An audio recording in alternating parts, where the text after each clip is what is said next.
1.5 साल बाद जब छोटी बहन की शादी में रूपाली मायके आई तो अपने ममेरे भाई से मिलकर एक बार फिर से खिल उठी थी। शादी में आई सारी औरतें रूपाली और ममेरे भाई शिवम को एक बार फिर करीब देखकर अचंभित हो गए थे और आपस में बातें करती कि अब तो शादी हो गई, दोनों के बच्चे भी हो गए। तब भी हद है रूपाली की बड़ी भाभी बुदबुदा रही थी कि तभी शिवम की पत्नी सपना किचन में आ गई। सपना ने अपनी भाभी से पूछा, क्या हुआ, आप क्या बड़बड़ा रही हैं?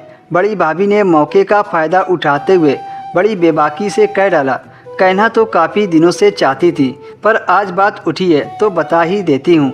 ज़रा ध्यान रखना शिवम का, ये सोना है ना, शुरू से ही शिवम के पीछे लगी रहती है। अब कहने को तो भाई बहन है, पर क्या चलता है दोनों के बीच ये किसी से छिपा नहीं है। तुम शिवम की पत्नी हो, इसलिए तुम्हारा ये फ़र्ज़ है अपनी गृहस्थी की रक्षा करना। भाभी की बात सुनकर सपना को चिंतित होना स्वाभाविक था। वो जब बाहर आई तो रूपाली और शिवम की आवाज़ सुनकर वो दरवाजे की आड़ में चली गई। तभी सपना को शिवम की आवाज़ सुनाई दी, कैसी चुप सी हो गई है रूपाली, क्या बात है? मेरी रूपाली तो हमेशा हंसती खेलती रहती है। शिवम रूपाली से कह रहा था और उसके बालों में अपनी उंगली फिराता जा रहा था। रूपाली भी शिवम से कह रही थी कि आप जैसा कोई मिल जाता तो बात बन जाती। तब शिवम बोला, क्या यार, हम भाई बहन क्यों हैं, क्या आप कुछ नहीं हो सकता? कहते हुए शिवम रूपाली के चिपक कर खड़ा हो गया। तभी सपना कमरे से बाहर निकलकर आ गई। सपना को देखकर दोनों हस्त-प्रस्त हो गए और जल्दी खुद को ठीक करने लगे।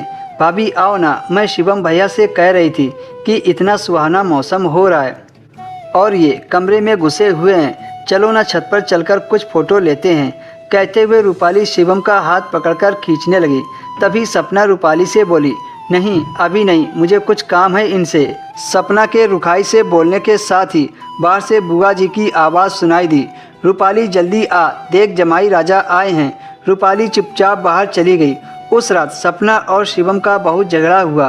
बड़ी भाभी ने भले ही सारा ठीकरा रूपाली के सिर फोड़ा था, पर सपना की नज़रों में उसका अपना पति भी उतना ही जिम्मेदार था, क्योंकि वो रूपाली से कई साल बड़ा था।